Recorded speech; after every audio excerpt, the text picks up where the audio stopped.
The first evening Eleanor Whitaker saw the bobcat. The garden smelled of wet leaves and cold iron.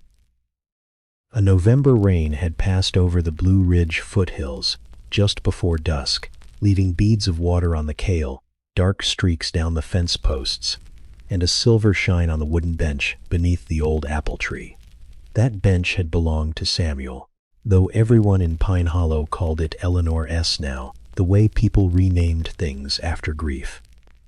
She had gone out with her chipped green mug in Bayote hat hands, because her hands needed something to hold. Beyond it, where the bean poles leaned like tired shoulders, something low and spotted sat perfectly still, not crouched to attack, not pacing, not begging at the door. A bobcat sat beside Samuel S. garden bench, close enough that Eleanor could see the pale notch missing from one ear, far enough that the wild still wrapped around her, like a second coat.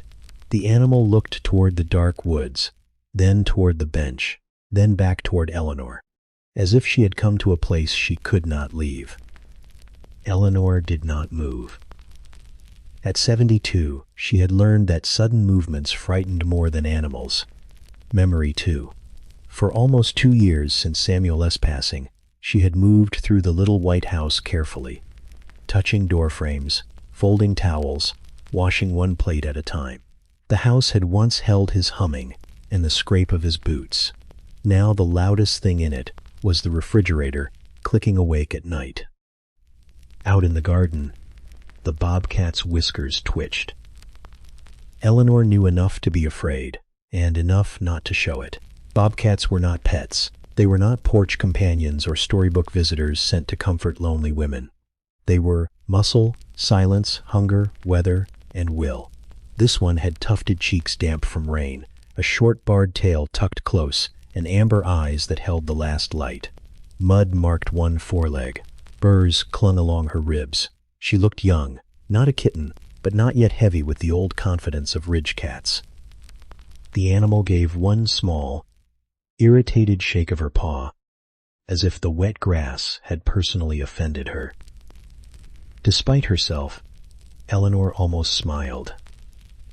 It was not a full smile. It was a little movement at the corner of her mouth, the sort of thing Samuel used to call a half-sun. He had loved that bench because it caught the last warmth of day. Even in winter, he would sit there with seed catalogs over his knees and a pencil behind his ear. He had claimed he was planting tomatoes. Mostly, he had been watching birds. The bobcat lowered her head and sniffed the ground beside one bench leg. Then she stepped backward, slow and deliberate, placing each paw exactly where she wished. She did not vanish. She simply retreated 6 feet into the raspberry canes and sat down again. That was the first strange thing. Wild creatures fled when given the chance.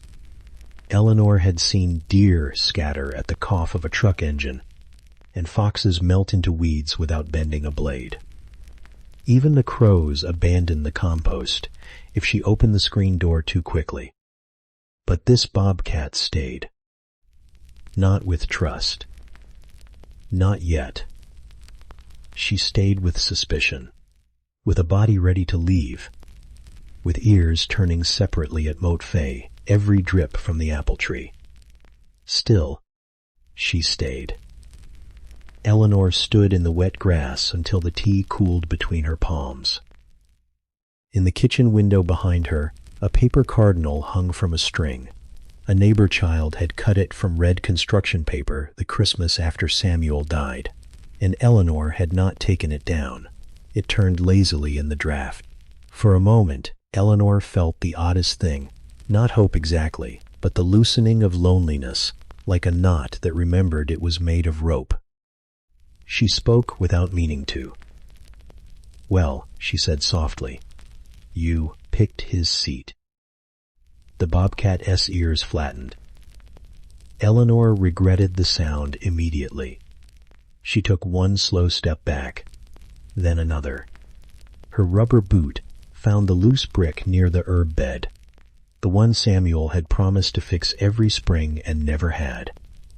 It rocked under her heel with its familiar little clack. The bobcat's head snapped toward it. Eleanor froze again. The two of them stayed that way while rainwater dripped from the apple leaves. A car passed on the road beyond the pines, its tires whispering over wet pavement. Somewhere in the hollow, a dog barked twice and then thought better of it. If this quiet story found a place in someone's evening, Eleanor would never have known it then. But she might have liked the thought of gentle people listening close, leaving a soft like or subscription if their hearts wished, and sharing where they watched from and the name of an animal that once changed them. At last, the bobcat blinked. It was not slow enough to mean comfort, but it was not the hard stare of panic either. She blinked, licked rain from the side of her nose, and turned one paw inward beneath her chest. Her spotted shoulders stayed tense. Her torn ear kept tracking Eleanor. Yet she no longer looked quite like a creature caught between flight and fear. She looked like a creature deciding whether the bench mattered more than the woman.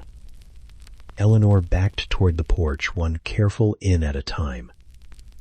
The porch step creaked under her weight, a long, tired sound Samuel used to answer from inside by calling, "That old board is singing again." Eleanor waited for the memory to hurt the way it usually did. It still hurt, but it had company now. The bobcat remained beside the bench. Through the screen door, Eleanor watched her until the garden became a dark blur and the pale notch in the animal's ear disappeared into shadow. She did not turn on the floodlight. She did not call anyone. She did not fetch food or make a plan. Some moments, she had learned, became smaller when handled too quickly. So she left the porch light on, warmed her tea, and set Samuel's old seed catalog on the kitchen table, though she had not opened it in months.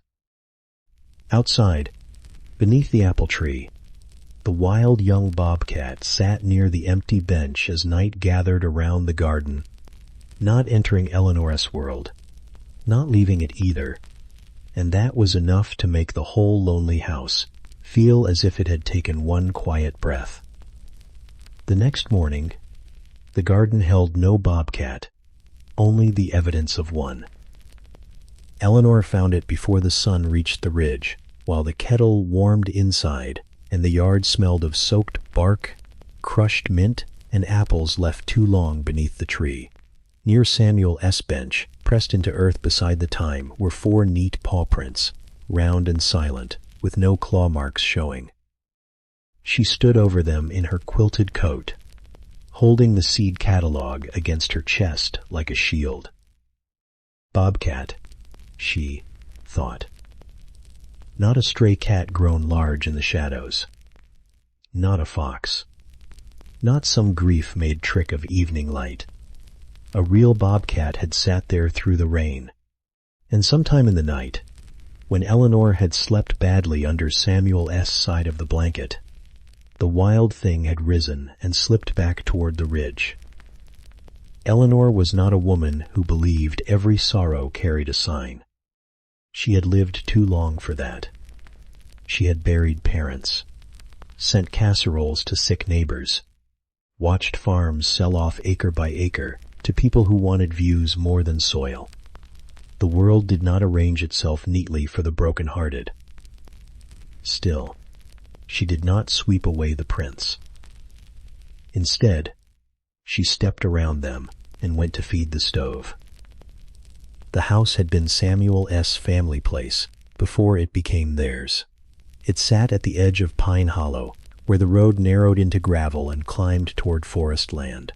White clapboard, blue shutters, a porch with one singing step, and a kitchen window facing the garden, because Samuel had believed a person should see something growing while washing dishes.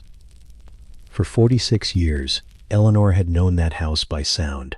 Samuel's spoon striking his mug, the radio muttering weather reports, his boots thumping twice on the back step because he never scraped them properly the first time.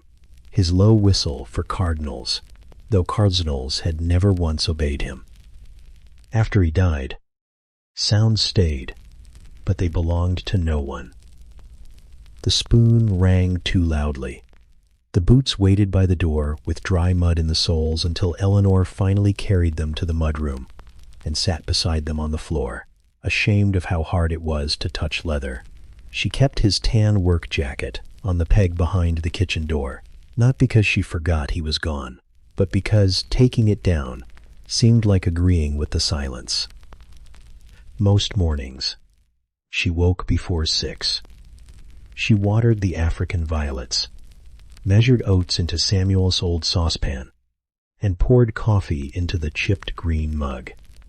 On Thursdays, she shelved books at the Pine Hollow Library, where people lowered their voices when asking how she was doing. She always said, "Keeping on." It was true enough to pass.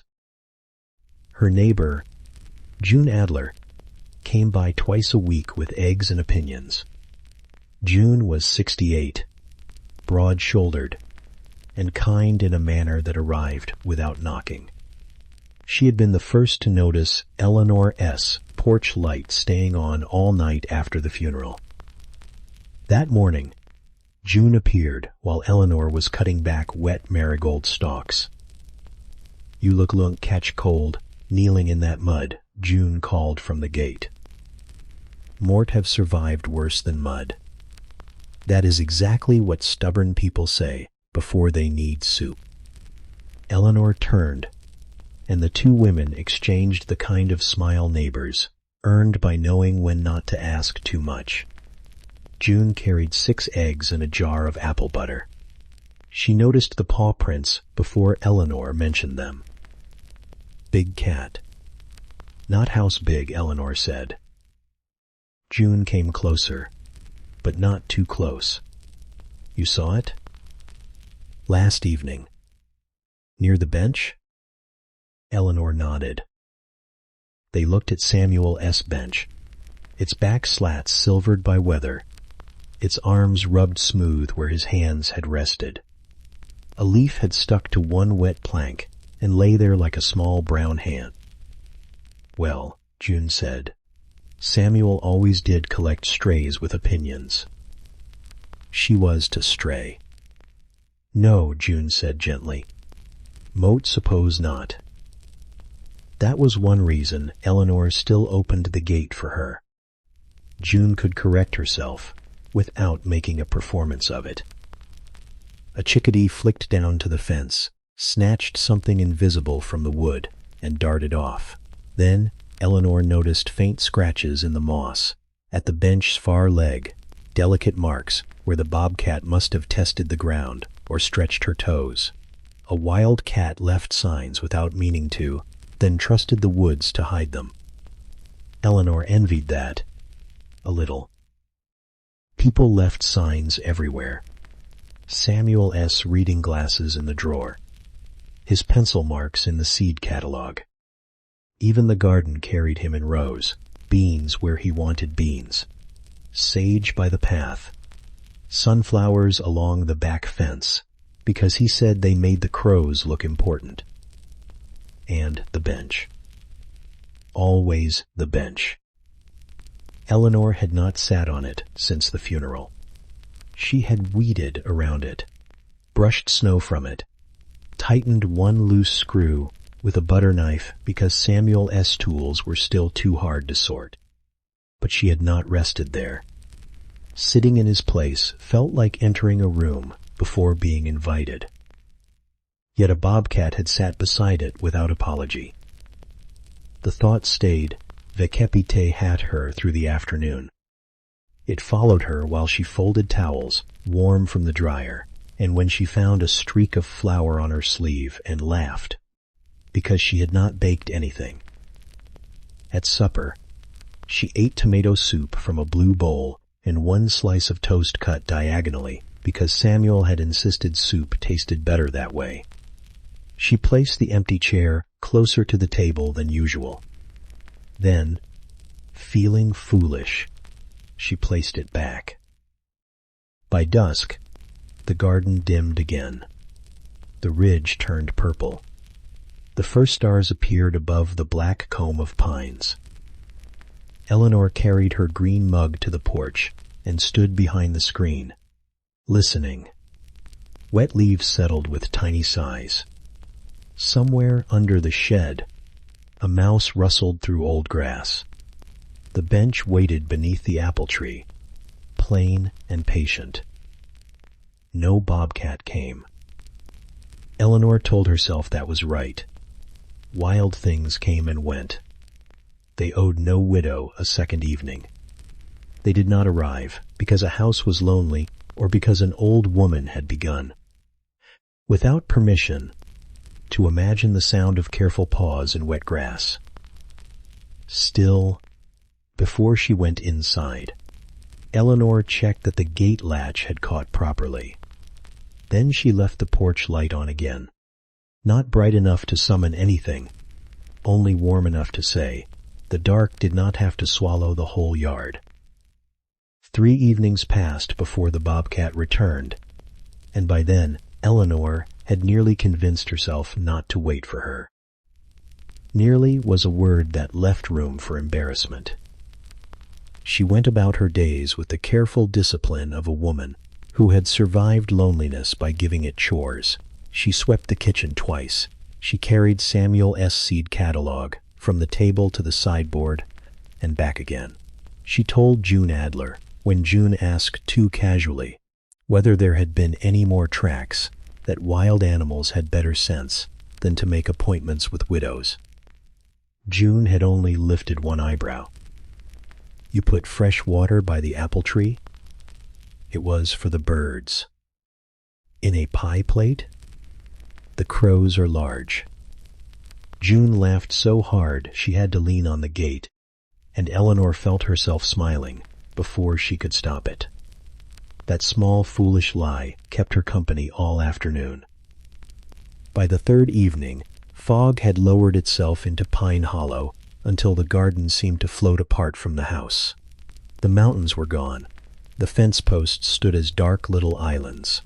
The bean rows, long past harvest, leaned under damp vines and old pods that rattled faintly whenever the wind touched them.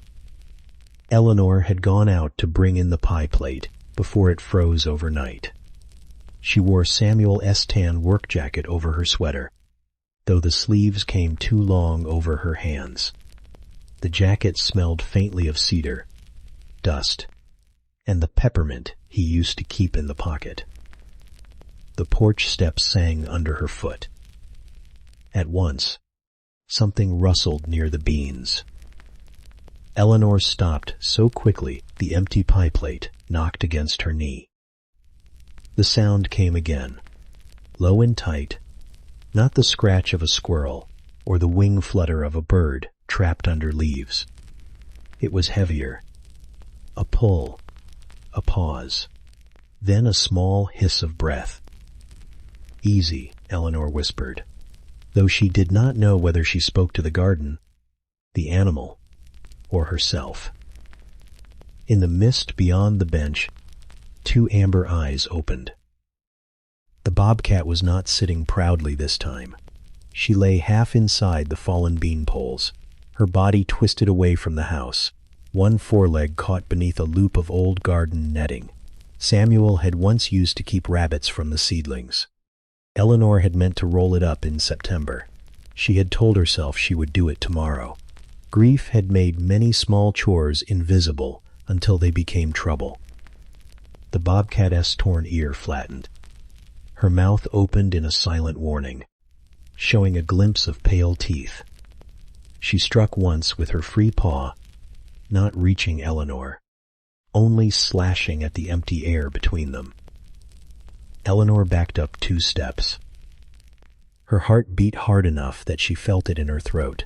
She could see burrs stuck along the bobcat's flank, mud pasted to the fur of her caught leg, and the short barred tail flicking in sharp, angry jerks. The animal smelled faintly wild even through the fog. a musky, leaf-damp smell that did not belong to barns or kitchens. The pie plate slid from Eleanor's hand and landed upside down with a soft tinny pop. The bobcat froze. For one strange second, both of them stared at the plate. Then the animal's whiskers trembled, and she gave the smallest sneeze, offended by the disturbance of wet soil and metal. Eleanor almost apologized. Instead, she lowered herself slowly onto the cold edge of the herb bed, keeping the bench between them. Her knees protested. Samuel's jacket bunched around her wrists. She wished, with sudden sharpness, that he were there to tell her what tool to fetch, what distance to keep, which part of the netting would release if cut. Samuel had been calm around tangled things: twine, tomato vines, fishing line, stubborn shoelaces. He had believed every knot was just a patient conversation waiting to happen. The bobcat tugged again and stopped. Not because she had given up, Eleanor thought, but because pain or exhaustion had measured her strength and found it wanting. Her breathing came shallowly. Her eyes never left Eleanor. One paw opened and closed against the soil, toes spreading silently, claws appearing and vanishing like little white thorns. "Motkano vekep," Eleanor murmured. "I wouldn't trust me either." The words seemed too human for the damp dark, so she fell quiet. Care had to begin with not making things worse. She backed to the porch, one step at a time, then slipped inside and closed the screen gently. Her hands shook while she found the phone book in the drawer, beneath the dish towels. She still kept numbers, written in pencil, though. June had told her phones remembered everything now. Ranger Caleb Morris's name was under County Wildlife, circled by Samuel years earlier after a bear had ruined 3 bird feeders. Caleb answered on the 4th ring, his voice thick with weather and supper. "Mrs. Whitaker?" "There's a bobcat in my beans," Eleanor said. A pause. "In your beans?" "Tangled." "Young female. Mote think. Hurt or tired. Mot met not close enough to know." Another pause. This one changing shape. "Are you inside?" "Yes." "Stay there." Dante approach her. "Dante try to cut anything yourself."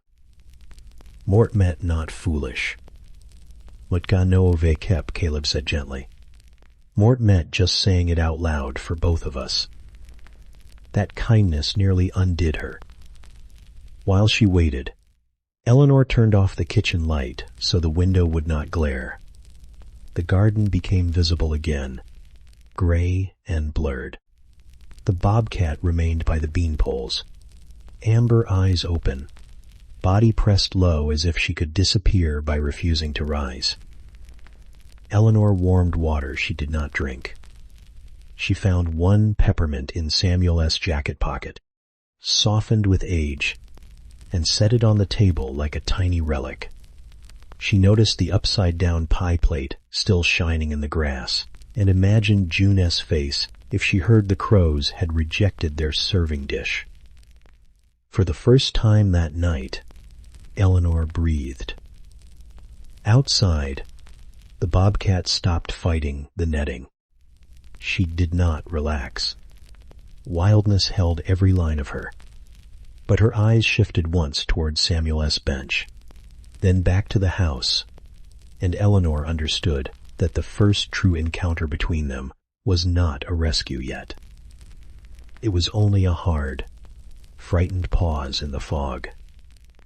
Still, Eleanor stayed at the window until Caleb's truck lights finally appeared on the road, soft and yellow through the mist, and the bobcat's torn ear turned toward the sound before the rest of her body did. Caleb Morris arrived with his truck lights dimmed and his hands already gloved. He was 39, narrow-faced, and careful in the way mountain people became careful after watching weather, and animals proved them wrong. Eleanor had known him since he was a boy borrowing field guides from the library. Now he wore the county ranger patch and carried a catchpole, a folded blanket, and a calm that did not feel borrowed. Behind him came Dr. Marisol Vega from the wildlife clinic over in Larkspur, her gray braid tucked under a wool cap, her boots dark with mud before she had crossed the yard. She smelled faintly of pine disinfectant and coffee. Fear had sharpened everything. Caleb's truck ticking cool, the fog on the porch rail, the soft rasp of Samuel's jacket cuffs. "Where is she?" Marisol asked quietly. Eleanor pointed through the screen. By the bean poles. Near the bench. No one laughed at the word she. No one told Eleanor not to make the animal personal. They simply looked. The bobcat had pulled herself tighter into the fallen vines. Her amber eyes shone low in the mist. When Caleb stepped into the garden, she pressed her ears flat, opened her mouth without sound, and struck at the air with her free paw.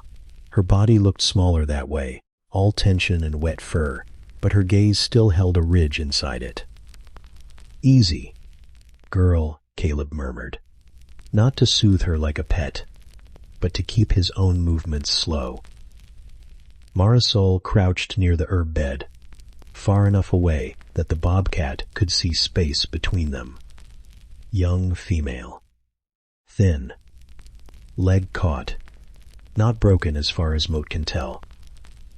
"Can you help her?" Eleanor asked. "We can try," Marisol said. "But we do it quickly, and then we give her room. She's wild. That has to stay true." Eleanor nodded, though something in her chest tightened around the words. Wild had sounded beautiful the first night. Now, with the animal tangled in a mistake Eleanor had left behind, wild sounded fragile. Caleb asked for garden shears. Eleanor fetched Samuel's old ones from the mudroom. They had orange handles. One chipped from the year he dropped them on the stone path and blamed a squirrel for startling him. When she handed them over, Caleb smiled faintly. Mr. Whitaker kept these sharp. He said dull tools were a form of bad manners. Marisol's mouth twitched. He was right. That tiny exchange warmed the cold air just enough. They worked by lantern instead of floodlight. Eleanor held it from the porch because Caleb would not let her closer. The flame made the garden look older, almost like a memory. Bean poles leaning, bench silvered, fog moving in folds around the apple tree. The bobcat watched every hand, every boot, every breath. When Caleb edged close, she growled low in her throat, a sound Eleanor felt more than heard. Caleb did not reach for her first. He cut the netting around her, loosening the trap rather than grabbing the leg. Marisol spoke in small practical phrases. Wait. Left side. Good. Let her shift. Don T blocked the woods. The bobcat lunged once when the final loop gave way. Caleb rocked back. Not angry, only respectful. The animal stumbled 2 steps, favoring the muddied foreleg, then whipped around beneath the raspberry canes and glared as if all 3 humans had offended her beyond forgiveness. Eleanor surprised herself by whispering, "Fair enough." June Adler, who had appeared at the gate in a raincoat and slippers, as if summoned by trouble, whispered back, "That cat has your morning face." Eleanor should have scolded her for coming out in the damp. Instead, she pressed her lips together to keep from laughing. Even Caleb's shoulders lifted once in silent amusement.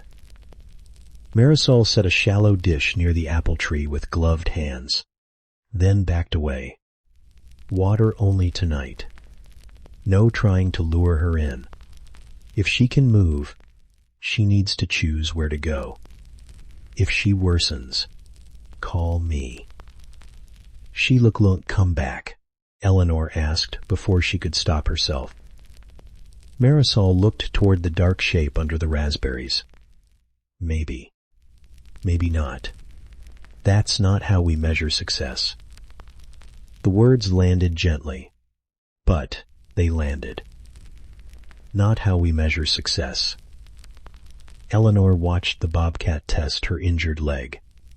She placed the paw down, lifted it, shook it once with clear disgust, and sat. Then she began grooming the wet fur between her toes with fierce dignity, as if cleaning herself were urgent, and not one human had anything to do with her survival. June whispered, "Well, she has standards." "She does," Eleanor said. The bobcat paused, glared at both women, and resumed. Before leaving, Caleb walked the fence line and pointed out where the old netting had snagged. He helped Eleanor roll it into a tight bundle and carry it to his truck. The chore took only minutes, yet Eleanor felt each loop of plastic like a confession. Samuel had used it with good intentions. Eleanor had ignored it with tired ones. Neither Tera or Tehat had freed the cat. "Moat should have cleaned it up," she said. Caleb tied the bundle down. "You called." That mattered. Mott waited 3 days to bring in a pie plate. That may also matter to the crows. This time, Eleanor laughed, a small laugh that came out rusty from disuse. June looked so pleased she pretended to study the gate latch. When the truck lights faded and June shuffled home with wet slippers and great dignity, Eleanor remained on the porch. The lantern burned beside her feet. The garden smelled of mud, cut vines, and the bitter green of broken beanstalks. The bobcat had not gone. She sat beyond the apple tree, half shadow, half breath, turned toward the woods. The shallow dish of water gleamed 3 feet from the bench. Not beside the door, not under the porch. 3 feet from Samuel S. bench, where there was open ground and a clear path to the ridge. Eleanor understood the distance as instruction. So, the next morning, she did not call. She did not step toward the animal when she glimpsed her near the stone wall. She simply placed fresh water in the same spot, then backed away until the porch step sang under her heel. The bobcat flicked her torn ear at that familiar sound, waited until Eleanor was inside and only then limped forward to drink. Trust, Eleanor began to learn, did not arrive like company. It measured the yard in inches. And for a while, 3 feet was the whole world. By the end of that week, the garden had learned a new kind of quiet. It was not the empty quiet Eleanor had known after Samuel died. This quiet had movement inside it. It had frost dripping from fence rails, a chickadee scraping in apple bark, the clack of the loose brick beneath Eleanor's boot, and sometimes, from beyond the raspberry canes, the shift of a spotted body choosing whether to stay. The bobcat came before sunrise now. Not every morning.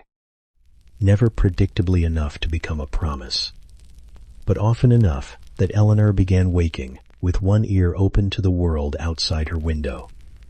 She would lie beneath the faded blue quilt, listening to the house breathe, and wonder whether amber eyes were watching the bench. She did not name the animal at first. Names felt like hooks. Names made a person reach. A wild creature did not need a widow's claim placed gently over its shoulders. So Eleanor said nothing when she carried the water dish out at dawn. She only walked to the old apple tree, set the dish 3 feet from Samuel S. bench, and stepped back. The first morning, the bobcat fled before the porch door closed. She would vanish in one liquid motion, no crash of branches, no dramatic leap, only the sudden absence of her. Then, after Eleanor went inside, she would return. Eleanor knew because the water would ripple, and afterward the mud would hold round prints with no claws. On the 5th morning, that changed. A pale frost silvered the garden. The kale leaves looked sugared. The air smelled of wood smoke from June Adler's chimney and rosemary gone cold. Eleanor came out in Samuel S. tan jacket with the chipped green mug tucked against her chest, expecting the usual flash of departure. The bobcat was beneath the apple tree. She had been sitting with one foreleg lifted slightly, the injured one kept close. Her torn ear turned first, then her head. Her shoulders tightened, but she did not run. Eleanor stopped on the porch step. The old board sang. The bobcat flinched, but remained. That was the tiny breakthrough, though no one was there to applaud it. No ranger, no vet, no neighbor pretending not to peek through curtains. Only a widow with cooling tea and a wild cat who disliked wet paws, had a notch in one ear, and had begun to recognize one woman's step. Eleanor lowered herself onto the porch chair instead of going to the bench. The chair was cold through her skirt. Her mug warmed her fingers. For several long minutes, the bobcat watched her as if measuring the shape of her patience. Then the animal bent to drink. She did it without taking her eyes fully away. Her tongue moved in quick, precise laps. Every few seconds she lifted her head, water shining on her whiskers, and stared toward the porch as if Eleanor might become danger while she blinked. Eleanor stayed still. A smile came and went across her face, small enough not to frighten anything.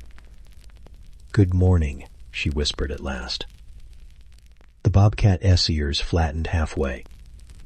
"Too much," Eleanor murmured, and fell silent again. That morning, the tea went cold before she drank it. A squirrel came down the fence rail, saw the bobcat, and reversed direction so quickly its tail seemed to arrive late.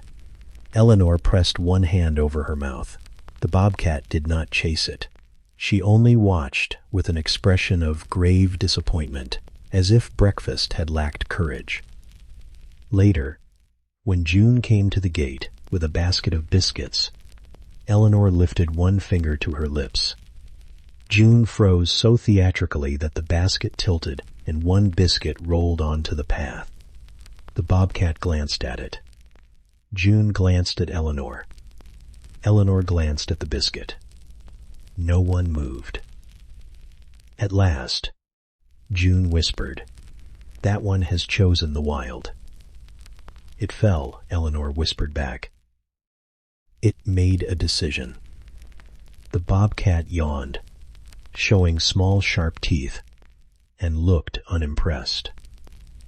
After June left, Eleanor thought of Samuel's laugh, not the big one from church suppers, but the private one that lived low in his chest when something ordinary delighted him. He would have loved that biscuit on the path.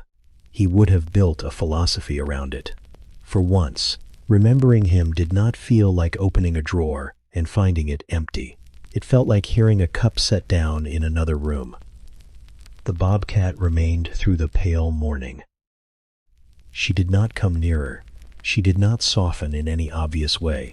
Her injured leg stayed tucked when she sat, and when a crow called from the apple branches, her whole body compressed into readiness. Twice she rose and circled Samuel's bench, sniffing each leg, rubbing her cheek once against the rough corner, as if leaving a message only the dark would read. Then she settled beneath the tree, with her back to the house and her face toward the ridge. That posture moved Eleanor more than closeness would have. The bobcat did not teuro no her back because she trusted Eleanor completely. She turned it because she trusted the distance enough.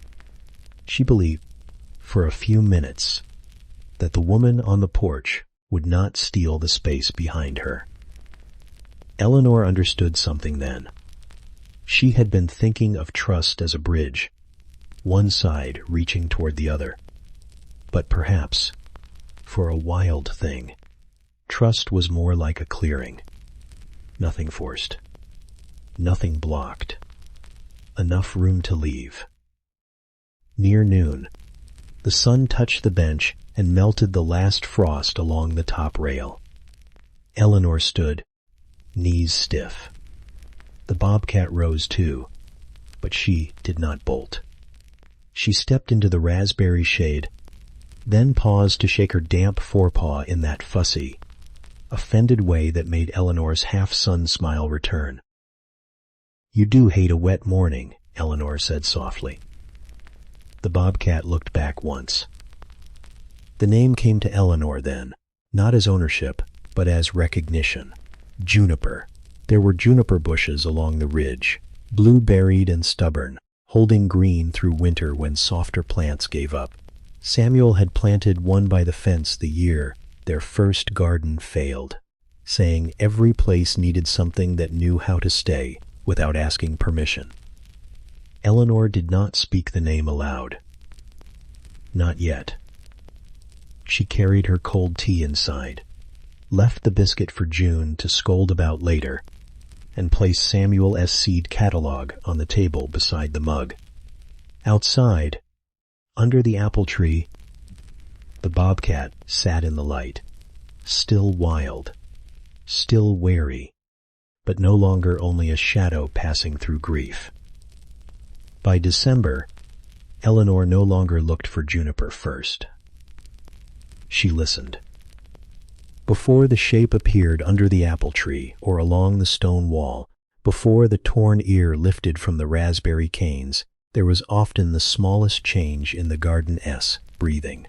A sparrow would stop fussing in the dry hydrangeas. The leaves beneath the fence would settle without wind.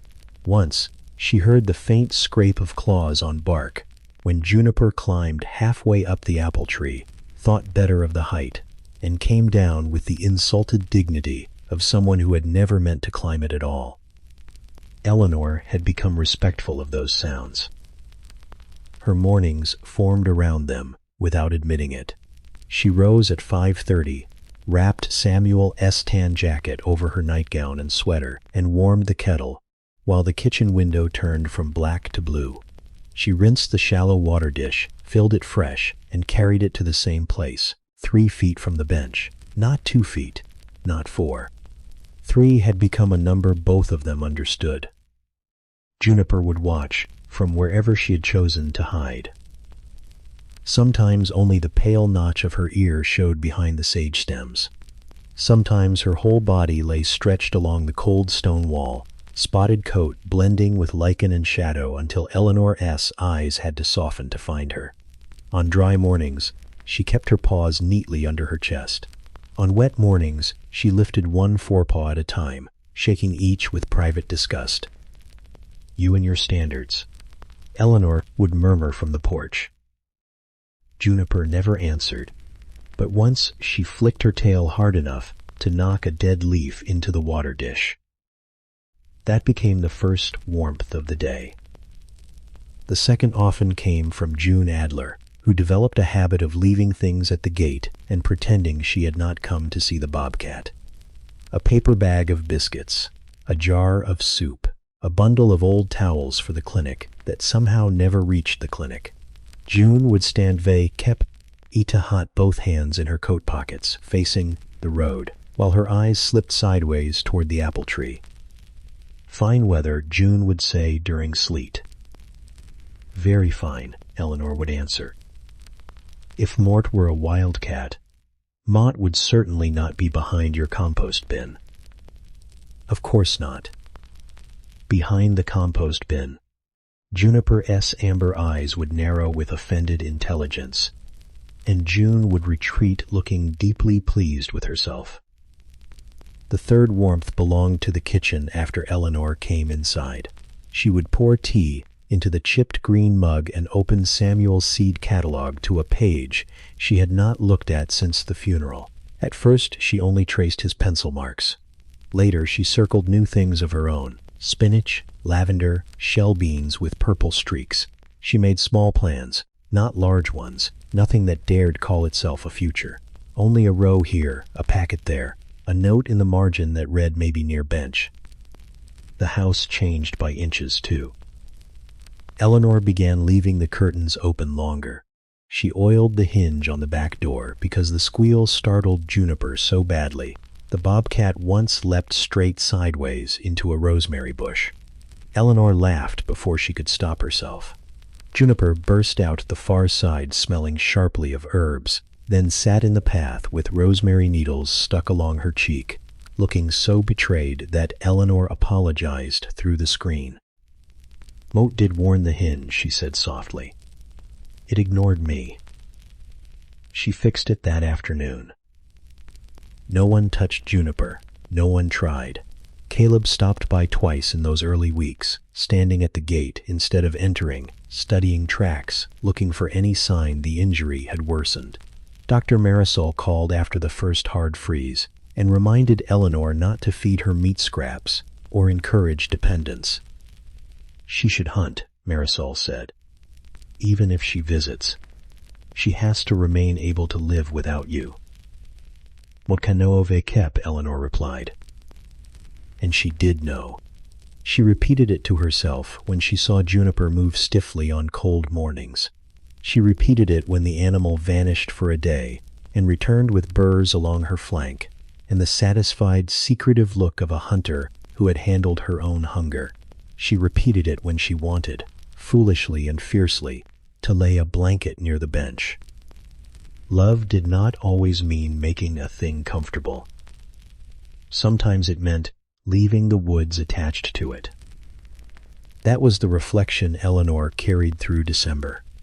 Samuel had been gone almost 2 years, and people had told her many gentle things. They had said time would help. They had said he would want her happy. They had said she was strong. All of it had been kind, and almost none of it had given her something to do with the empty place at supper. Juniper gave her no advice at all. The bobcat simply appeared and disappeared. She drank from the dish. She circled the bench, rubbing her cheek once against the outer leg, leaving scent Eleanor could not detect but somehow respected. She crouched under the apple tree when a hawk passed overhead. She flattened herself when trucks rattled by on the road. She ignored the red ceramic bowl June brought for decorative purposes, refusing to go near it until Eleanor removed it from the garden entirely. The red bowl became a pot for paperwhites on Eleanor's windowsill, and Juniper, watching from the fence line, seemed satisfied with the correction.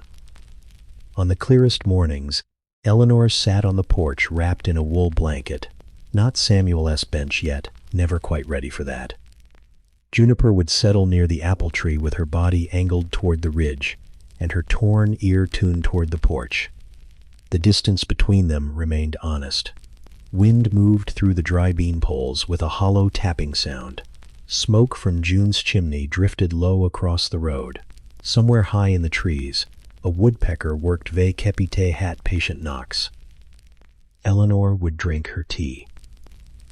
Juniper would watch the woods. Neither of them asked the other to become less lonely all at once. That was how daily life found them, not healed, not tame, not certain, but held together by repeated mercies. Fresh water in the same place, a porch step singing the same note, a wild cat choosing the edge of a garden, an old widow learning that routine could be a kind of tenderness, especially when nothing in it was forced to stay. Quiet joy did not announce itself in Eleanor's life. It arrived the way winter sunlight entered the kitchen, slanting across the floor, touching the table leg, the stove handle, the chipped green mug, until she noticed the room had changed. By mid-December, Juniper's visits had become part of the house's weather. Some mornings, the bobcat appeared before the kettle boiled, her body low along the stone wall, her torn ear catching frost. Other mornings, she came only after the garden thawed, and the soil smelled of cold leaves and turned earth. Eleanor learned not to call those hours waiting. She called them listening, because waiting sounded too much like wanting something wild to obey. The first bright day after a week of gray, Eleanor carried Rosemary to the porch and found Juniper sitting beside Samuel's bench, with one muddy paw resting on the lowest slat. Not on the seat, not beside the leg. On the slat, as if she had taken possession of one narrow board and found the rest beneath consideration. Eleanor stood very still. The air tasted like snow that had not fallen yet. The apple branches clicked overhead. Far off, June Adler's rooster crowed late in the morning. Juniper looked toward the sound with deep annoyance. "You are not wrong," Eleanor whispered. The bobcat gave the paw one slow lick and placed it back on the slat, leaving a perfect smear of dark mud across Samuel's weathered wood. For a moment, Eleanor's throat tightened. Samuel had sanded that bench every spring. He had argued with rain clouds while applying oil. He had claimed a splintered bench revealed the morals of a household. And now there was mud on it. Bobcat mud. Eleanor waited for the ache to rise sharp and punishing. Instead, something gentler moved through her. Samuel would have looked at that paw print, sighed like a man burdened by tragedy, and gone for a rag while secretly pleased the garden had company. He might have said Juniper had paid rent. Eleanor laughed. It was small, but Juniper heard it. Her head snapped around. Her whiskers flared. Her amber eyes narrowed in such solemn suspicion that Eleanor pressed the rosemary to her chest and lowered her gaze in apology. "What cano ve kep," she murmured. "Very improper of me." Juniper stepped away from the bench, not frightened exactly, but unwilling to be included in human amusement. She stalked to the pie plate of water, drank twice, then sat with her back half-turned, pretending Eleanor no longer existed. Another treasure came when June arrived, with a knitted cap pulled low and a jar of pickled beets she insisted Eleanor needed for strength. Juniper was under the apple tree by then, one hind leg stretched out, grooming between her toes with the grave concentration of a judge. June stopped at the gate. "She looks busy. She has an appointment with her foot. Should Mort come back? She may be booked all afternoon." June nodded solemnly, set the jar on the fence post, and backed away as if leaving tribute for a queen. Juniper ignored the jar. June, and all human systems of courtesy, but the moment warmed Eleanor for hours. The third came inside, when Eleanor saw two faint muddy dots on the back step where Juniper had crossed closer to the porch some time earlier. Not large prints, not a promise, only a sign that curiosity had taken 2 careful steps and then reconsidered. Eleanor wiped the boards around them and left the prints until evening. She told herself they needed time to dry. The truth was simpler. The house had been marked by life. That afternoon, Eleanor did something she had not done in nearly 2 years. She carried a cushion to Samuel's bench. She did not sit at first. She stood beside it while the garden held its breath. Juniper had gone to the far side of the stone wall, visible only as tawny gray among blackberry stems. The bobcat watched without moving. Eleanor could feel the animal-less attention, like a hand held up between them. The bench looked smaller from standing close. Weather had silvered the arms. Moss grew along one corner. The muddy paw print remained on the lower slat. Eleanor touched the top rail with 2 fingers. Cold. Real. Not a shrine. Not a wound. Wood. She sat. The cushion sighed beneath her.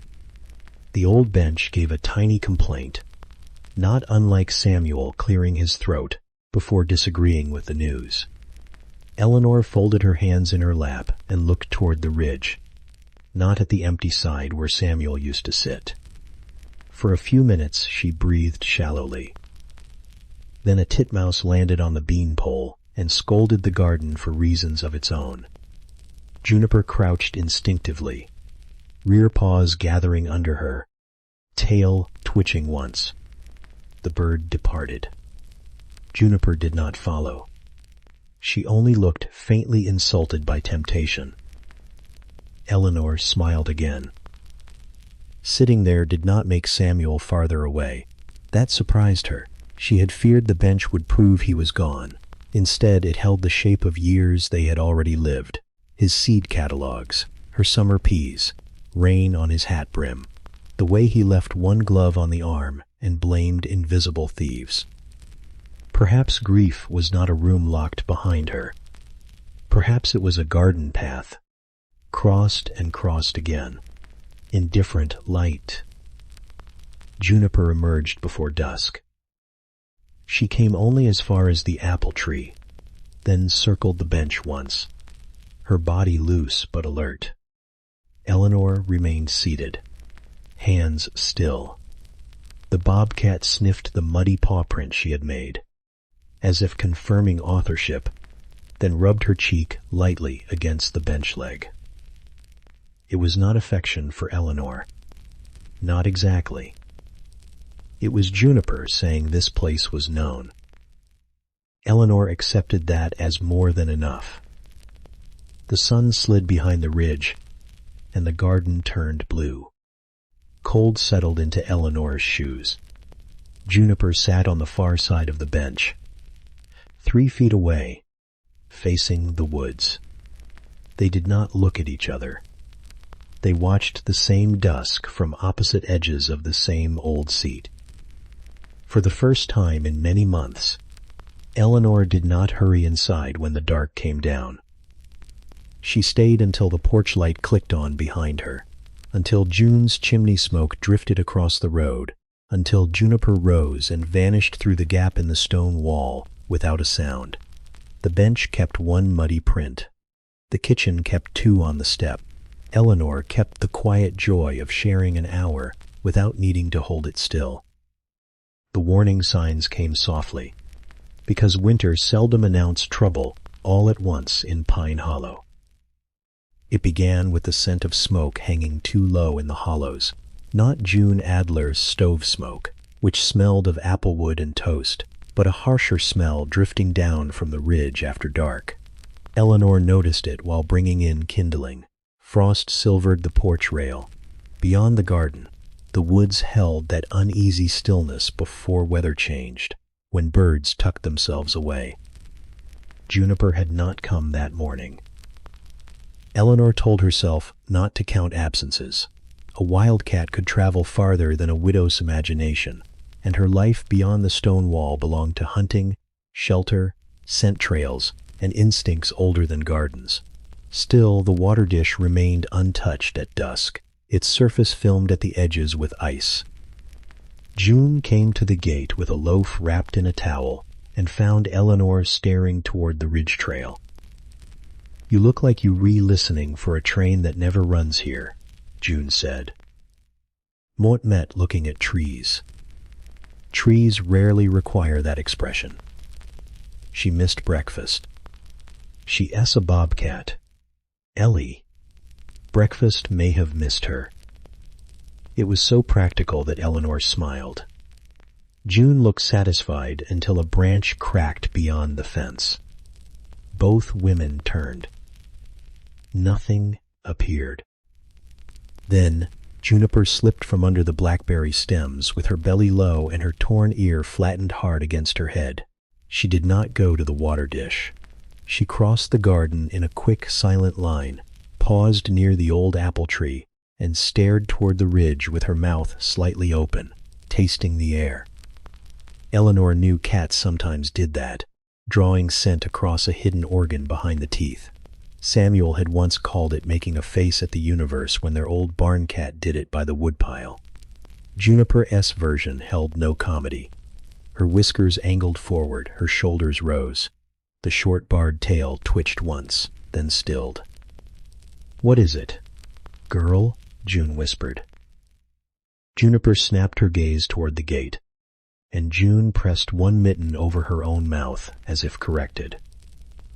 Eleanor lifted a hand slightly, only asking June to remain quiet. The bobcat stepped to Samuel's bench and rubbed her cheek against the leg twice, harder than usual. Then she moved to the far fence line, sniffing each post. She stopped and stared at the latch. It was closed, but not properly seated.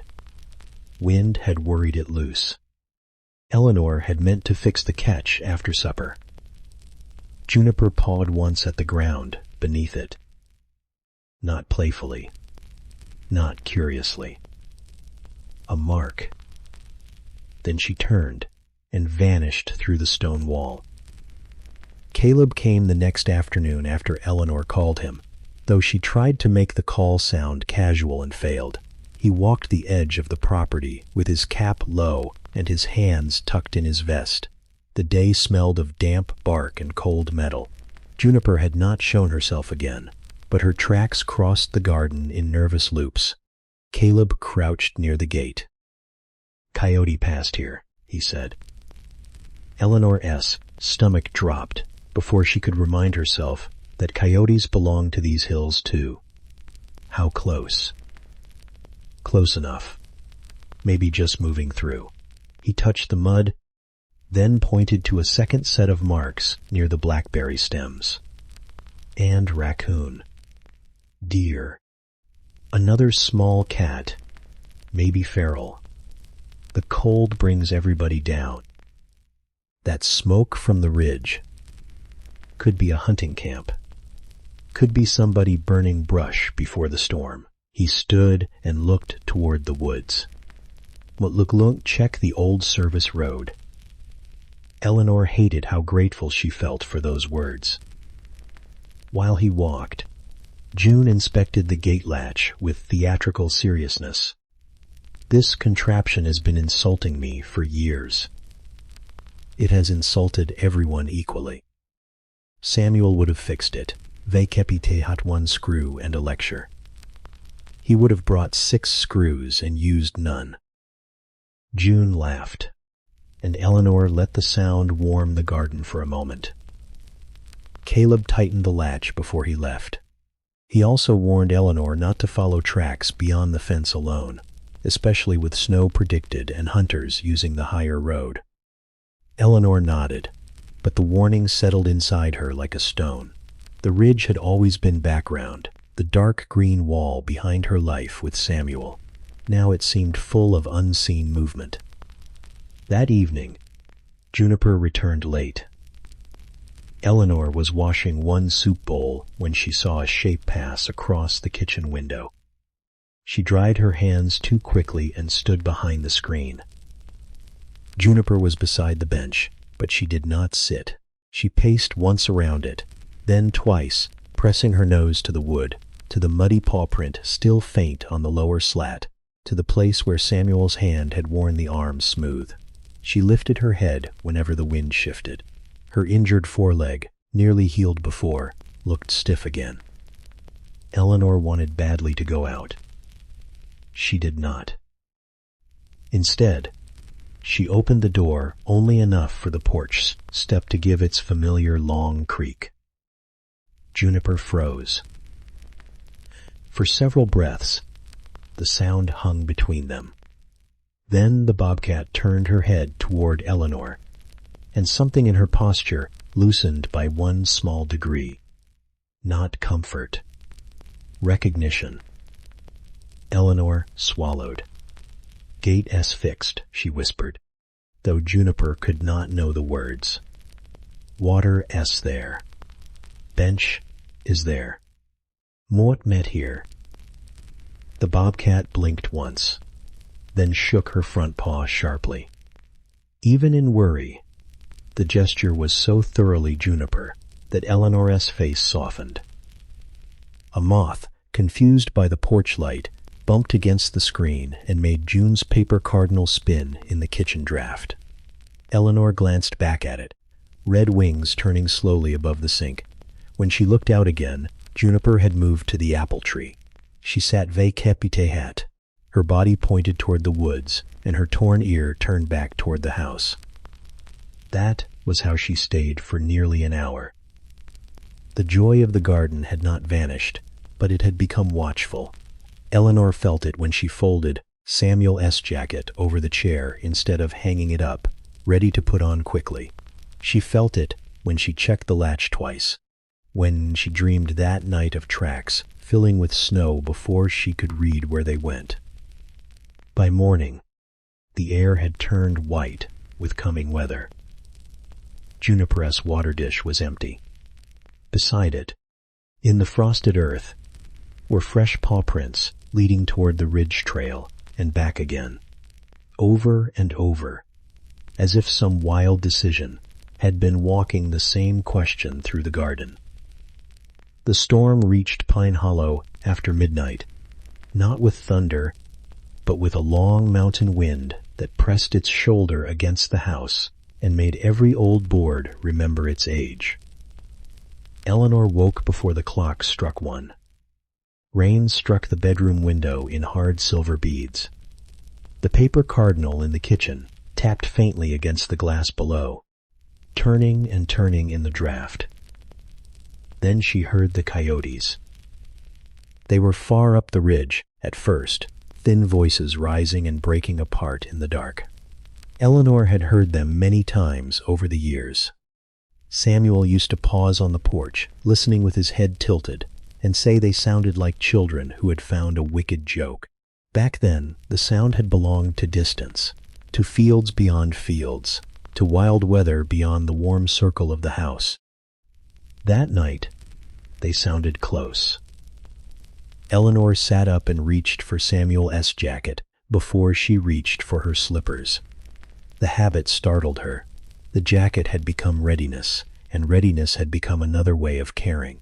She pulled it over her nightgown, tied her robe crookedly beneath it, and went down the stairs with one hand on the rail. The kitchen was blue with stormlight. Rain worried the windows. The sink gave a cold metallic tick. On the table, the seed catalog lay open to a page of spring peas. Samuel's old pencil marks crossing Eleanor's newer ones. Near the back door, the loose porch step groaned, once, though no one had touched it. Wind, she told herself. Still, she moved to the screen. The garden was almost invisible. The porch light made a small trembling circle, yellow on rain, black beyond it. The apple tree thrashed in the wind. Samuel's bench shone slick and empty beneath it. The water dish had overturned, rocking in the grass with a soft, helpless clatter every time the gusts found it. No Juniper. Another cry rose from the ridge. Nearer now. Not a bobcat's cry. Not any sound Eleanor had ever wanted to hear in her garden. She opened the inner door. Cold rain blew against her face. The porch boards were wet under her bare ankles, and the old step gave its familiar singing creak, stretched thin by the storm. For one foolish moment she hoped that sound might call Juniper the way it had steadied her before. Recognition, distance, the small language they had built out of repeated things. Juniper, Eleanor whispered. The name vanished in the wind. She had not meant to speak it for the first time in such weather. She had imagined, if she ever said it aloud, that it would be in morning light, while the bobcat sat under the apple tree with rosemary needles stuck to her cheek, or one offended paw lifted above wet grass. Instead, the name came out small and frightened, blown sideways into rain. Something moved near the fence. Eleanor leaned forward before she could stop herself. A shape darted low by the blackberries, then another. Raccoons, perhaps, startled from the compost. One paused with its face turned toward the porch, then scrambled clumsily over a fallen flower pot. Even in fear, the sight carried the odd tenderness of life insisting on its own errands. Eleanor almost laughed from nerves when the second raccoon slipped on the wet brick path and recovered with great dignity, as if nobody had seen. Then a sharp yowl cut through the wind. Eleanor froze. It came from beyond the stone wall, toward the ridge trail. Short, fierce, and gone. Not a pet-esque complaint. Not a wounded howl drawn out for pity. It was a wild sound, private and urgent, and it struck Eleanor with the terrible knowledge that she had no right to answer it. The porch light flickered. "Ellie?" June's voice called from somewhere near the road, muffled by rain. Eleanor turned and saw her neighbor at the gate in a yellow slicker, hair flattened under a scarf, holding a flashlight and an umbrella turned uselessly inside out. "What are you doing out?" Eleanor called. Mort could ask the woman in a nightgown the same foolish thing. The umbrella snapped back in June's face. For half a second, both women simply stared at Mote-fee each other through the rain. Then June wrestled it closed and said, with wounded dignity, "This device has chosen the coyotes." Eleanor gave a quick, breathless laugh that almost became a sob. Another coyote cry rose, closer to the service road. June lowered her voice. "Mut," called Caleb. He said, "Stay inside until morning." Spite Mote hurt her. "Mot, no." "No," Eleanor said, though she did not know what she denied. She was by the ridge. June stood at the gate, rain dripping from her chin. "Ellie, you cannot go into those woods in this." Eleanor looked at the garden. The bench stood empty. The water dish rocked again, then settled upside down. Near the apple tree, one dark smear marked the grass where Juniper had often sat. Wind flattened it, lifted it, flattened it again. She remembered Dr. Marisol S. words. She says wild. That has to stay true. Wild meant Juniper had teeth, instincts, speed, and a world Eleanor could not enter without making danger larger. Wild meant love could not turn an old woman into a rescuer every time the dark made noise. Wild meant the door had to close. But closing it felt like betrayal. Eleanor stepped back slowly. June waited until she saw the screen latch catch. Then she lifted one hand through the rain, not waving exactly, only staying visible a moment longer before turning toward her own house. Eleanor did not sleep after that. She sat at the kitchen table in Samuel S. jacket, the chipped green mug cooling between her hands. 3 times she stood to look outside. 3 times the garden showed her nothing but rain, moving branches, and the empty place beside the bench. Near dawn, the storm thinned to a gray mist. The coyotes had gone silent. A crow called once from the road, rough and unimpressed. When the first light came, Eleanor opened the door. The garden smelled of torn leaves and wet earth. The pie plate lay near the path. The gate latch had held. The bench was slick with rain. Its muddy paw print washed nearly away.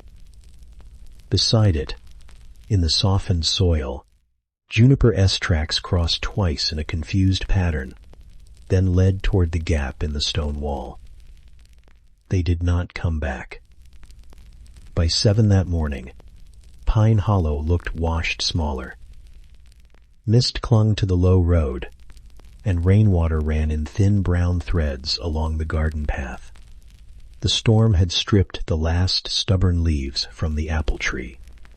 They lay pasted to the bench, to the brick border, to Eleanor S. boots.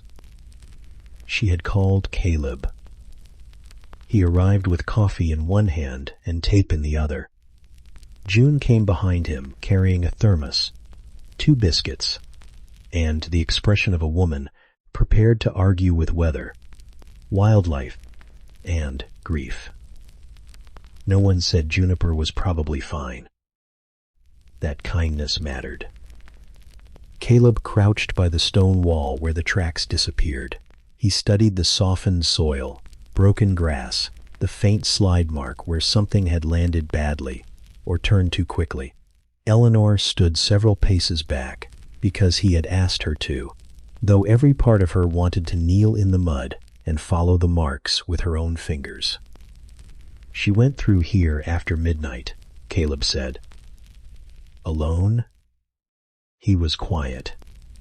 Hard to tell. Coyote tracks crossed higher up, but not right on top of hers. June handed Eleanor the thermos cup. Drink before you become part of the frost. It's coffee? It's a something pretending to be coffee, for your benefit. Eleanor drank. It was mostly hot milk and cinnamon. She looked at June, and June looked toward the ridge, as if she had not just performed tenderness in a travel cup. Caleb marked the wall gap and led them along the service trail. He would not let Eleanor go far into the woods, not where the slope turned slick and the laurel grew thick enough to hide holes beneath leaves. So she walked the lower edge with June, calling nothing because Caleb had said calling might push a frightened wildcat farther away. Not calling became the hardest sound she had ever made. The woods smelled of wet oak, stone, and disturbed earth. Drops fell from branches long after the rain had stopped, ticking on Eleanor S. hood. Twice Caleb found sign, a partial print near a rotten log, a tuft of tawny fur caught on blackberry cane. He placed the fur in a paper envelope with more care than seemed bearable. She may have brushed through, he said. May have. Every sentence had a door with no room behind it. They searched until Eleanor's knees trembled. June pretended to stop because her own socks were wet, not because Eleanor had leaned against a tree too long. A gray squirrel scolded them from above, tail jerking, and June looked up Vekepite hot red cheeks and said, Unless you have useful information, Harold, mind your manners. Eleanor laughed once. A short, broken thing. Harold? Caleb asked. All squirrels are Harold when they judge me. The laugh did not last, but it kept the morning from closing completely around Eleanor S.'s throat. At the old service road, Caleb found coyote tracks pressed deep in the mud. He stood with his hands on his hips, looking both directions. Eleanor watched his face, because the ground had become a language she could not read. Could they have chased her? She asked. They could have followed scent. They could have been hunting something else. A bobcat can climb, hide, double back. He turned to her. She's Cess, not helpless. Mrs. Whitaker. Eleanor nodded. But in her mind she saw Juniper's stiff foreleg, the way she had paced around the bench before the storm, the way she had turned her torn ear back toward the porch while facing the woods. Not helpless. No, never helpless. But tired, perhaps.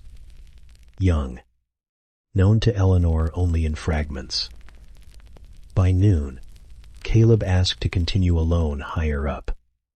Eleanor knew he was right before he said it. The trails were slick. The ridge was not a place for an old woman following love with poor footing. She hated him a little for his reasonableness and loved him for it too. Back at the house, June insisted on soup. Eleanor sat at the kitchen table while June moved through the cupboards as if the house were an old friend. A spoon clinked against Samuel's blue bowl. The sound made Eleanor close her eyes. "You should eat," June said. She sat beside the bench, Eleanor said. Moat, no. She never came to the door. She never asked. She only sat there. Moat, no. Moat thought Moat understood. That meant she could leave. June set the soup down, then sat across from her. Understanding a thing does to mean it won't hurt when it happens. The words were plain.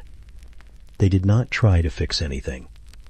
Eleanor took one spoonful because June had warmed it, and because life, with its stubborn habits, kept asking to be answered. All afternoon, neighbors came by in quiet ways. Mr. Pritchard from the feed store left sand for the icy path and claimed he had extra. A boy from the library returned 2 overdue books and whispered that he hoped the ear cat was safe, then blushed so hard Eleanor pretended to study the receipt. Dr. Marisol called twice, reminding Eleanor that bobcats could vanish for days even when healthy. "Watch for tracks," Marisol said. "Refresh the water. Keep the space familiar." Familiar. Eleanor did as she was told. At dusk, she carried the shallow dish to the apple tree. She set it 3 feet from Samuel's bench. Her hands knew the measure without thinking. The bench was still damp. The muddy paw print on the lower slat had nearly disappeared, washed to a faint shadow. She touched it vacapite, hat one finger, and felt only cold wood. A crow landed on the fence, shook rain from its feathers, and gave her a harsh look. "Moat have no biscuit for you," Eleanor whispered. The crow stayed anyway, as if insulted but curious. Even the crows knew the garden had changed. Night came early under clouds. Caleb returned after dark with mud to his knees and no juniper. He took off his cap before he spoke, and that was enough. "No fresh sign higher up," he said. "What? Luglunk check again tomorrow." Her voice sounded borrowed. After he left, she stood at the kitchen window, with the porch light off so she could see the garden. The bench was a pale shape beneath the apple tree. The water dish held a small circle of reflected sky. The gap in the stone wall waited black and empty. For the first time since juniper had appeared, the distance between house and woods no longer felt respectful. It felt endless. For 6 days, the garden kept place for juniper. Eleanor refreshed the water each morning before the kettle boiled. She set the dish 3 feet from the bench, even when it froze by noon. She brushed leaves from the seat, but left the faint paw-print shadow on the lower slat untouched. Though June said dirt should not become sacred, 'cause grief had excellent eyesight. Eleanor knew June was trying to make her laugh. Sometimes it worked. Once, a crow landed on the bench and strutted along the seat, as if inspecting the property. Eleanor opened the screen and said, "You are not the tenant Moat met waiting for." The crow stole a pebble from the path for reasons known only to crows, then flew off like a creature who had won a lawsuit. June, watching from the gate, declared it poultry with education. It was not poultry, Eleanor said, and for a moment the morning warmed. Caleb checked the ridge twice more. Dr. Marisol told Eleanor to keep watching for signs without turning the garden into a trap of hope. The words were sensible, and Eleanor disliked them for being so. Each evening she sat on the porch with Samuel's tan jacket around her shoulders, listening to the woods settle into darkness. Every sound became almost Juniper. A branch, a fox bark far away, the small thud of apples falling into wet grass. On the 6th night, snow came. Not a deep snow, only a thin, quiet dusting that turned the garden silver and made the bench look newly made. Eleanor woke before dawn to a world without edges. The kitchen window was pale. The paper cardinal hung motionless over the sink. Even the old refrigerator seemed to hum more softly, as if the house had lowered its voice. She made tea with hands that no longer shook as much. That surprised her. Loss had not become easier, but it had become familiar again. She had learned the shape of not knowing. She had learned to walk around it without falling in every time. Then the porch step creaked. Eleanor did not breathe. The sound was not wind. Wind pressed and moaned. This was one long wooden note, the board's old complaint under weight. She turned slowly toward the door. Beyond the screen, in the blue-gray dawn, something stood at the edge of the porch, light reach. Not on the porch. Not at the door. At the garden path, where the brick met the frozen grass. Juniper. For 1 second, Eleanor could not make the animal fit inside the world. The bobcat was thinner. Snow dusted her back and whiskers. Burrs clung to one cheek. Her torn ear looked darker against the pale morning, and her injured foreleg was held slightly off the ground. Yet her amber eyes were clear, watchful, and fierce with the old refusal to be pitied. Eleanor's hand went to her mouth. She did not open the door. Every longing in her wanted to run outside, to say the name again, to cross the careful distance that had kept them honest. Instead, she stood behind the screen, one hand against the frame, while tears gathered without drama and cooled on her cheeks. Juniper looked at the porch, then at the apple tree, then at Samuel's bench. She took one step, paused, shook her sore paw with a small flash of annoyance, and Eleanor almost laughed through the tears. "There you are," she whispered. The bobcat's ears turned toward the sound. She did not come closer. She moved past the water dish, without drinking, and went straight to the bench. There she circled once, slowly, pressing her nose to each leg as if reading the days she had missed. At the lower slat, where the washed paw print remained only as memory, she stopped. Juniper sat. Not under the apple tree, not behind the stone wall, beside the bench, on the same far side she had chosen before the storm, facing the woods with her torn ear tipped back toward the house. Eleanor lowered herself into the porch chair because her knees had become unreliable. The old cushion gave a soft sigh beneath her. The air smelled of snow, cold wood, and the tea forgotten on the table. A chickadee landed on the fence and made a tiny, scolding sound, as though the entire reunion had been scheduled too early. Juniper flicked her tail once. The chickadee left. That small authority, so ordinary and alive, undid Eleanor more than the return itself. She pressed Samuel's sleeve to her eyes. The jacket still smelled faintly of cedar when it warmed under her hand. June appeared at the gate 20 minutes later, moving carefully on the snow-dusted path with a covered bowl in both hands. She stopped when she saw the bobcat. Her mouth opened. Then, with surprising grace, she stepped backward behind the gatepost. Eleanor saw her wipe her face kept ite one mitten and pretend she had only adjusted her scarf. Juniper turned her head just enough to notice June, decided she was not worth a full alarm, and resumed watching the woods. June whispered, "Well, She has poor manners and excellent timing. Eleanor nodded, unable to speak. Caleb came near mid-morning after June called him. He did not enter the garden.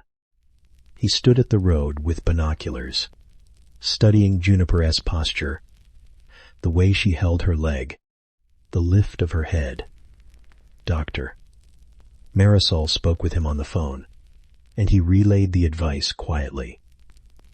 Water close to the usual spot. No crowding. Let her rest. If she worsens, we decide. Eleanor listens. She understood. The return was not a claim. It was not permission to gather Juniper into human arms or bring her inside away from snow. The bobcat had not come home tame. She had come home wild. That truth made it more beautiful. Late that morning, Juniper finally rose. She limped to the water dish and drank, lifting her head after every few laps. Snow melted along her spine in tiny dark points. When she finished, she did not disappear. She returned to the bench, lowered herself carefully into the grass beside it, and rested her chin on her front paws. Eleanor remained on the porch until the tea went cold. For 6 days, she had feared the woods had taken Juniper back completely. Now she saw something quieter and stranger. The woods had not lost their hold. The garden had simply kept a place beside them. And Juniper, for reasons only a wild heart could understand, had chosen to find it again. Healing did not look like rescue the way Eleanor had once imagined rescue should look. It did not arrive vacipite hot blankets tucked around a grateful animal or hands smoothing fear from damp fur. It arrived in distance. It arrived in the careful placing of water, the closing of the gate without a slam, the decision to let a limping bobcat choose cold grass over a warm kitchen, because cold grass still belonged to her. After Juniper's return, the garden moved more slowly. Snow melted by noon and left the ground dark and soft. The air smelled of vacipite bark, wood smoke, and the mineral scent of thawing stone.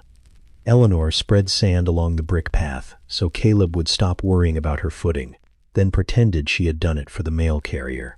June brought a sack anyway and said she trusted neither ice nor widows who owned ladders. Juniper rested near the bench most of that first day. She slept in short, suspicious pieces, her torn ear lifting at every crow call, passing truck, and click from the kitchen window. Her foreleg remained tucked beneath her chest. When she rose, she tested the paw gingerly, then sat again with a quiet irritation that felt entirely like herself. Once, a snow clump slid from the apple tree and landed near her tail. Juniper sprang sideways, landed badly, and glared at the tree for nearly a full minute. Eleanor, watching from the porch, whispered, "It has always been dramatic." The bobcat looked toward her, whiskers stiff with offense, and Eleanor lowered her eyes at once, though her mouth kept its hidden smile. Caleb came each morning for 3 days. He never entered without checking where Juniper was first. Most times he stayed outside the gate with binoculars and a notebook, making small marks with a pencil kept behind his ear, making Eleanor's chest ache. Samuel had done that in seed season, except his pencil always vanished and reappeared in places no pencil had business being. "She's weight-bearing more today," Caleb said on the second morning. Meaning? Meaning she's using the leg. Still sore. Not worsening. That sounds like good news wearing a cautious hat. Caleb smiled. That is most wildlife news. June, arriving with muffins wrapped in a dish towel, pointed at Caleb's notebook. Write down that she dislikes apple trees dropping snow. It may be medically relevant. But look at it under temperament, Caleb said solemnly. Juniper, who had been washing one shoulder with fierce concentration, stopped to stare at all three humans as if concerned by their qualifications. Those warmth beats carried Eleanor. June's muffins cooling on the porch rail because nobody wanted to open the gate. Caleb pretending the Bobcat's opinions belonged in official records, and Juniper refusing to drink from the water dish until Eleanor removed one yellow leaf floating in it, though she later drank from a muddy hoofprint beyond the wall. She has rules, June said. She has mysteries, Eleanor answered. Inside the house, Eleanor began to understand her own rules too. Before Juniper, she had thought grief required stillness. She had kept Samuel's jacket on its peg, his seed catalog closed, his side of the bed undisturbed, as if love could be preserved by reducing movement around it. But Juniper's healing asked for another kind of devotion. Check. Step back, return tomorrow. Let the creature decide what strength meant. Perhaps sorrow was like that too. Not something dragged into the light before it could stand. Not something locked indoors until it became tame. Something approached slowly, with respect for its teeth. On the fourth morning, Dr. Marisol came in person. She parked by the road and stayed beside the gate, gray braid tucked into her collar against the cold. Juniper was under the apple tree, eyes half closed, forelegs stretched farther than before. She looks better, Marisol said. Eleanor felt the words enter her like warmth. She still limps. She may for a while. Maybe always a little. Wild animals carry history in their bodies. Eleanor thought of Samuel's hands, knuckles swollen in his last winters, still gentle around seed packets. She thought of her own knees, her heart, the silent places in a house that would never sound the same. Carrying history did not mean life had ended. It meant the body remembered the road.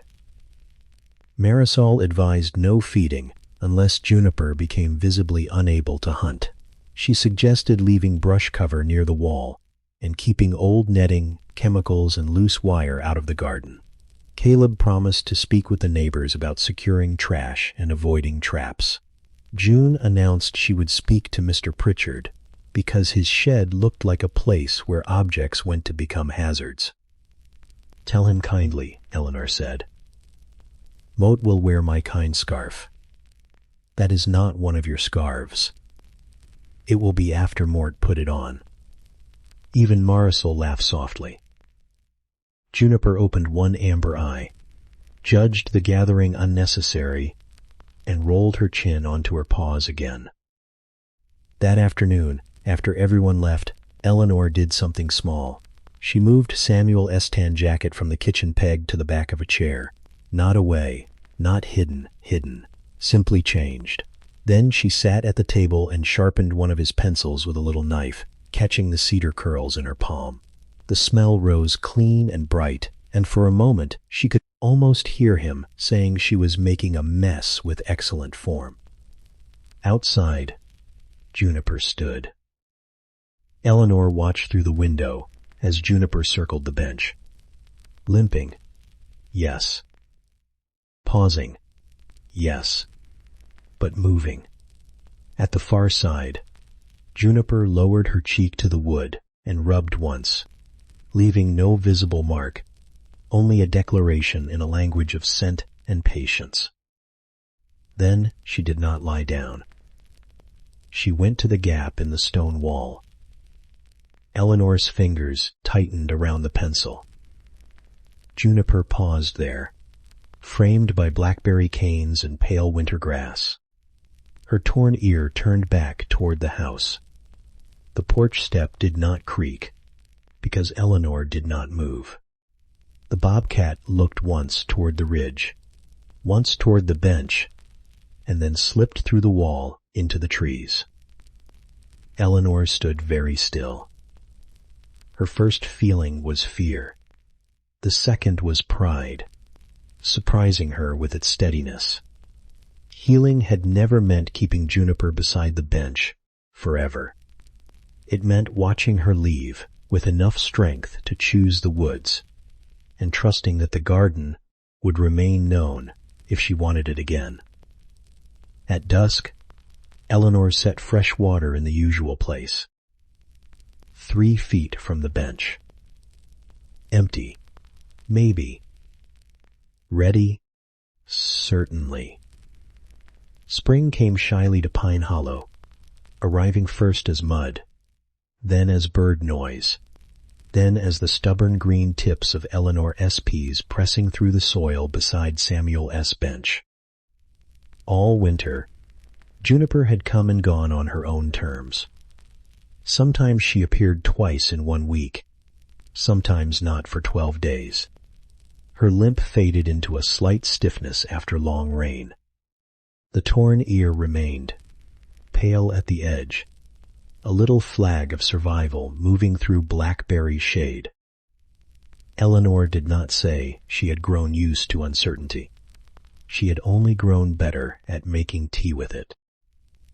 She planted the garden slower than Samuel ever had.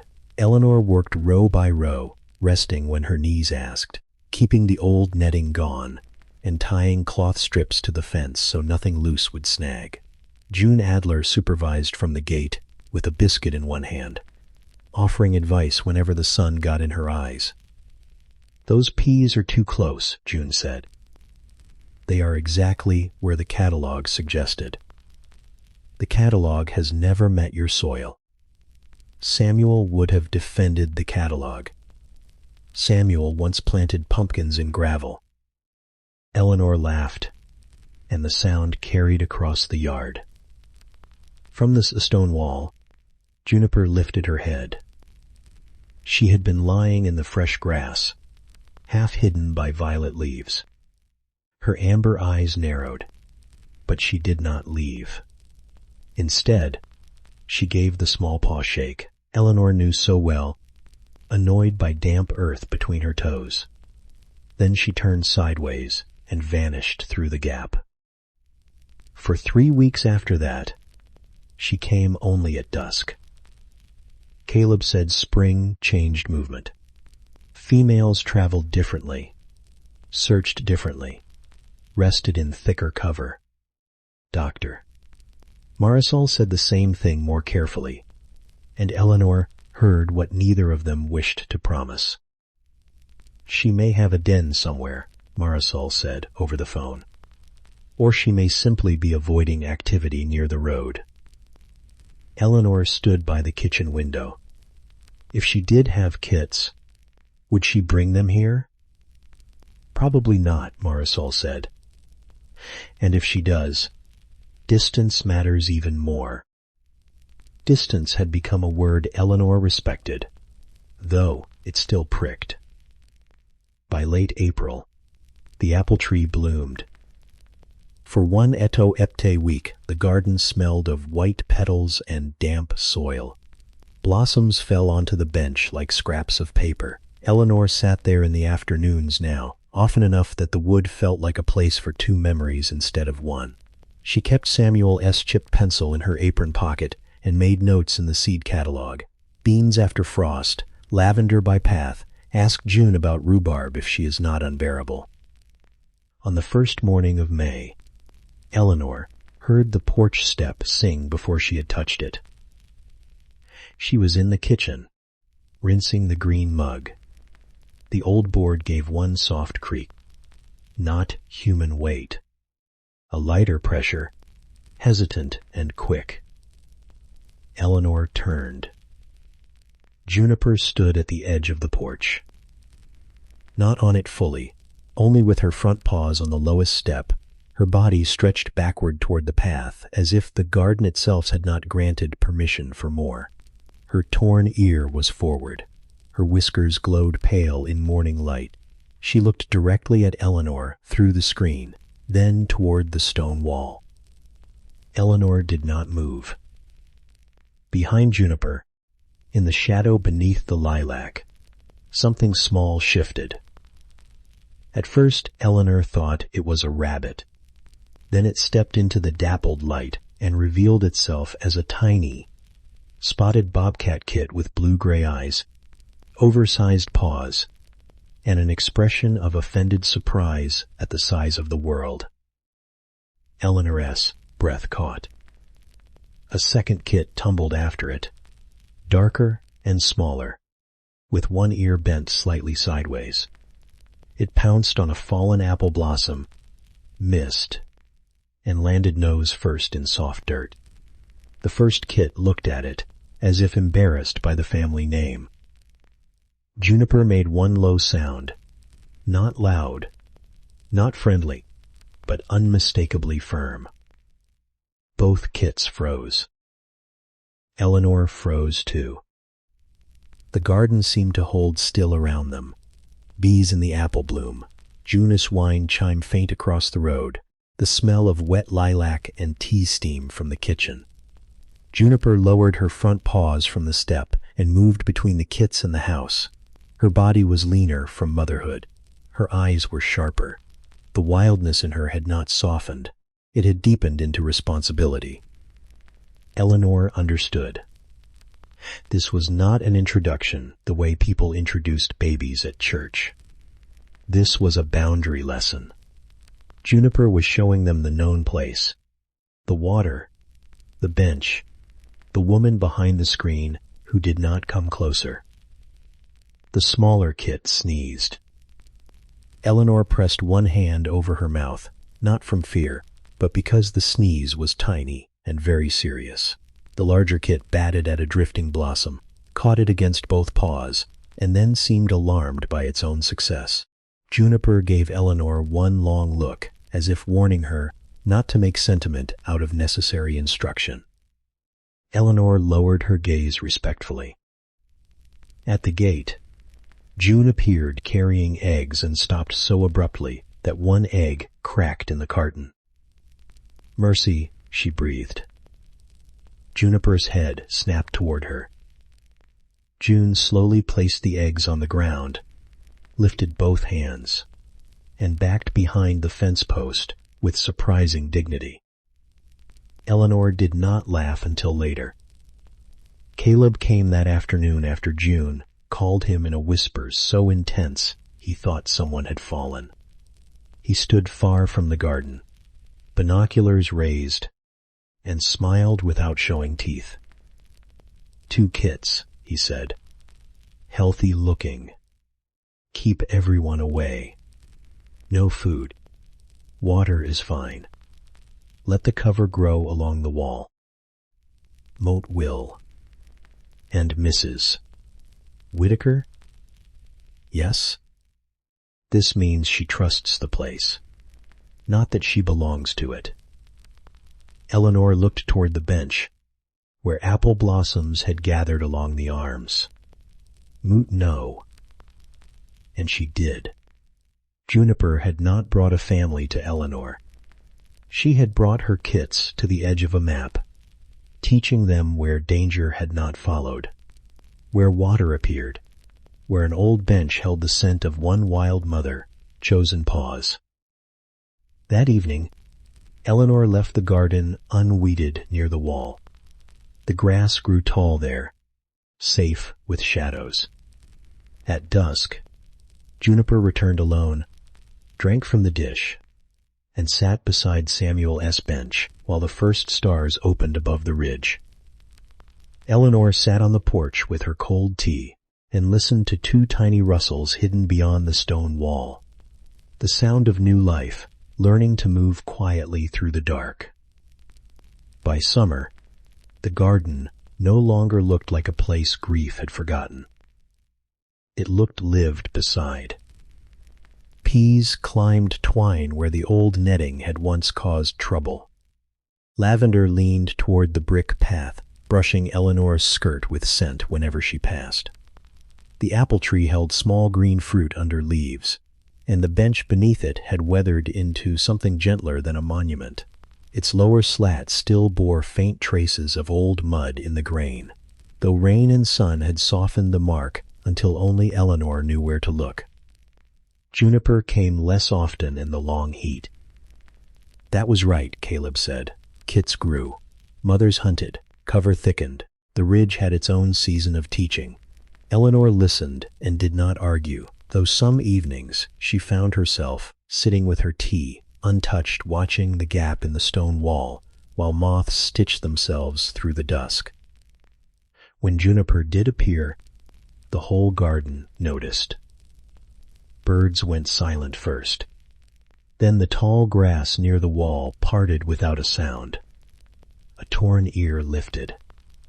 Amber eyes assessed the bench, the water dish, the porch, the road, and finally Eleanor, as if checking that the known things had not rearranged themselves foolishly in her absence. The kits had grown into leggy shadows by then. The larger one, whom June secretly called Judge because of his severe face, moved with cautious importance, placing each paw as if the earth needed his approval. The smaller, bent-eared kit had more curiosity than dignity. She batted at beetles, attacked a bean leaf, and once startled herself by stepping into the shallow water dish. She leapt straight backward. Juniper turned so slowly that even Eleanor, watching from the porch, understood the look. June, behind the gate, whispered, "Every mother in the county knows that face."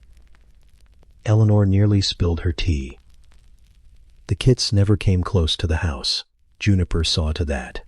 If one wandered too far down the path, she made a low sound in her throat, and the little body would flatten, pause, then retreat with offended obedience. Once, the bent-eared kit tried to climb the bench leg, slid down on her rump, and looked around, as if hoping no one important had witnessed it. Eleanor looked very carefully at her mug. The third warmth of that evening came from Mr.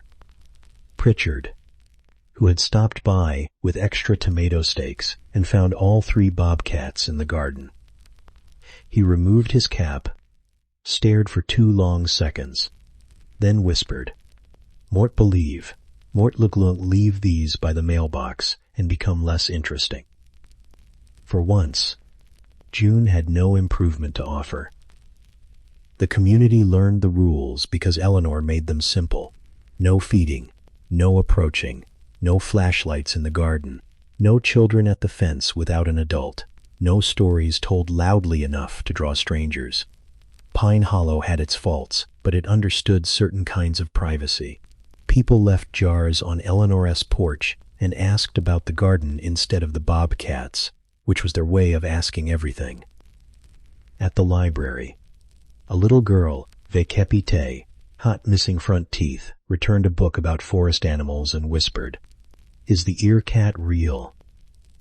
Eleanor stamped the due date slip and said, "Real things deserve quiet." The child considered this gravely. "Then Mort will whisper at home too." "Your mother may thank me," Eleanor said. That evening, Eleanor told June, and June laughed until she had to sit on the porch step. The old board sang beneath her, startling a wren from the hydrangeas. For a second, both women turned toward the wall out of habit. No bobcat appeared. They laughed again, softer this time, because even absence had become part of the pattern. Settled life did not mean Juniper stayed. It meant Eleanor no longer felt abandoned each time she left. That understanding had taken root slowly like the lavender. At first, every disappearance reopened the old fear. Then, through repetition, the garden taught her the difference between emptiness and space. Emptiness was the house after Samuel, before she could bear to open the seed catalog. Space was the tall grass by the wall left uncut for wild bodies to pass through. Emptiness demanded answer. Space allowed return. By August, Eleanor had painted the porch rail blue again. Not Samuel's exact blue, because the hardware store had discontinued it, and not because she was ready for everything to be new. She chose a softer shade, cloudy and weathered, and when June saw it, she said, "Well, look at you, scandalizing the ancestors." Samuel would have said it needs a second coat. Samuel said that about soup. He was often correct. They painted together until sunset, both of them speckled blue at the wrists. Near dusk, Juniper appeared at the stone wall with both kits behind her. She paused, sniffed the paint smell from a safe distance, and turned her head aside, as if humans had made yet another questionable decision. The bent-eared kit sneezed. June lifted her brush. Critic. Eleanor smiled, but she kept her hands still. Juniper drank from the dish, then walked to Samuel S. bench. She had filled out again from summer hunting, lean but strong, her coat sleek in the last light. The limp showed only when she turned too quickly. She rubbed her cheek along the far bench leg, then sat beside it with her back to the house and her face toward the ridge. The kits tumbled briefly in the grass behind her, silent except for the faint patter of paws. Judge pounced on his sister Estelle, looked shocked when she pounced back, and both vanished into the lavender with a rustle that made June put one hand over her heart. Eleanor sat in the porch chair, blue paint drying on her thumb, tea cooling beside her. She thought of Samuel not as an absence beside her, but as the man who had built the bench sturdy enough to outlast sorrow, rain, bobcat mud, apple blossoms, and two foolish kits learning where their feet belonged.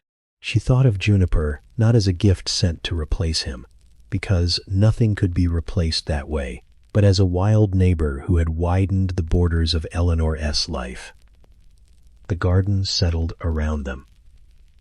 Porch, bench, water, wall, woods, everything in its place, and nothing owned. By the third autumn, after Juniper first appeared, Eleanor could tell the season by what the garden chose to give back. In September, the apples fell with soft thuds into the grass, and the lavender went gray at the tips. October brought a copper smell to the ridge, the scent of dry leaves and cooling stone. By November, rain darkened the bench again, and the wood remembered every year it had survived. Eleanor had turned 75 that summer. She moved slower, but not smaller. That was what June said, standing at the gate with a basket of late beans, and the satisfied look of someone who had found a phrase worth keeping. Eleanor had laughed, and told her not to become poetic without warning. June said age allowed dramatic improvements in public behavior, then dropped one bean, stepped on it, and accused the garden of sabotage. The bench heard everything. So did the woods, in their own way. Juniper no longer came often with the kits. By then they were nearly grown, rangy young shadows belonging more to the ridge than to their Mother S path. Judge had taken to the higher rocks, Caleb said, leaving broad, careful tracks near the old service road. The bent-eared female passed once in late summer, pausing at the water dish only long enough to sneeze at a floating beetle before vanishing in offended silence. Eleanor recognized her immediately and laughed so quietly the sound barely moved the air. Juniper came alone after that. Older too, though wild creatures did not age the way people did. They did not explain stiffness or complain of weather. They simply carried themselves vekeptehat, more economy. Juniper's torn ear remained pale at the rim. Her limp returned on cold mornings. Her muzzle had lightened around the whiskers, giving her face a frosted look when she stepped from shadow. She still shook wet paws as if rain were a personal insult. On the first cold evening of November, Eleanor found her beside Samuel S. bench. The garden was nearly bare. Bean vines had been pulled. Marigold stalks stood brown and hollow. A thin mist lay low in the grass, and the porch light warmed the blue rail Eleanor and June had painted the year before. Eleanor had come out with the chipped green mug in Bay Ote hot hands, the same way she had on the night everything began. though now her hands did not need the mug quite so desperately. Juniper sat on the far side of the bench, facing the ridge. Eleanor stopped at the porch step. It sang under her heel, older and softer, but still itself. Juniper's torn ear turned back. There it was, the small language. Eleanor walked slowly down the path and sat on the bench, leaving 3 feet between herself and the wildcat. She did not look directly at Juniper at first. She looked at the woods, at the stone wall, at the opening where so many comings and goings had taught her the difference between leaving and being lost. For a while, neither moved. A chickadee fussed in the apple tree. Juniper flicked her tail once, and the bird departed vacepi, a tiny outrage. Eleanor smiled. Somewhere down the road, June's screen door slapped shut, followed by June's voice, scolding someone named Harold, though whether squirrel, husband of memory, or actual neighbor, Eleanor could not tell. A crow landed on the fence, eyed the garden as if checking old legal claims, and flew away without stealing anything. Age, Eleanor thought, had improved even the crow. The warmth of those little things settled around her. She had once believed healing would feel like happiness returning, bright, noticeable, perhaps even unfair, but healing had been quieter than that. It had been Caleb's careful footprints in snow, Marisol's patient instructions, June's biscuits left at the gate, a water dish set out even when no one came to drink. It had been sitting on Samuel's bench without asking grief to leave first. Juniper lowered her head and rubbed her cheek against the bench leg. Then, after a long pause, she did something she had never done before. She turned, stepped once toward Eleanor, and settled in the grass not 3 feet away, but close enough that Eleanor could hear her breathing. Not purring, not tame comfort.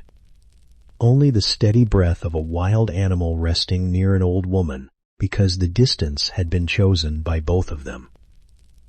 Eleanor kept her hands folded. She wanted to reach.